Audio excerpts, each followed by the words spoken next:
ಕೂರಿ. ಏನಾಗ್ಯದ್ರಿ? ಏನಾಗ್ಯದ ಅನ್ನೋದು ನಮ್ಗೆ ಗೊತ್ತಿದ್ರೆ ನಿಮ್ಮಲ್ಲಿ ಯಾಕೆ ಬರ್ತಿದ್ವಿ ನಾವು? ಅಲ್ರಿ ಪ್ರಾಬ್ಲಮ್ ಏನಾಗ್ಯದ್ರಿ ಅಂತ ಕೇಳಾಕತ್ತೀನ್ರಿ ಅಷ್ಟ. ಪ್ರಾಬ್ಲಮ್ ಏನಿಲ್ರಿ, ನಾವ್ ಮನೆಯವ್ರಿಗೆ ಸ್ವಲ್ಪ ವಾಂತಿ ಆದ.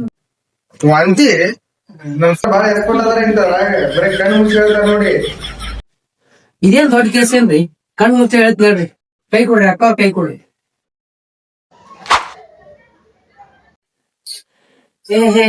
ಪ್ರಾಬ್ಲಮ್ ಏನೂ ಇಲ್ರಿ, ನೀವು ಪ್ರೆಗ್ನೆಂಟ್ ಅಷ್ಟೇ ಅಲ್ರಿ. ಅವಳಿ ಜೋಳಿ 2 ಮಕ್ಕಳವ್ರಿ ನಿಮ್ ಮಟ್ಟಾಗಿ. ಗುಡ್ ನ್ಯೂಸ್ ಆದ್ರೆ ಗುಡ್ ನ್ಯೂಸ್. ಸರ ಜರ ಕಣ ತೆಗೀರಿ.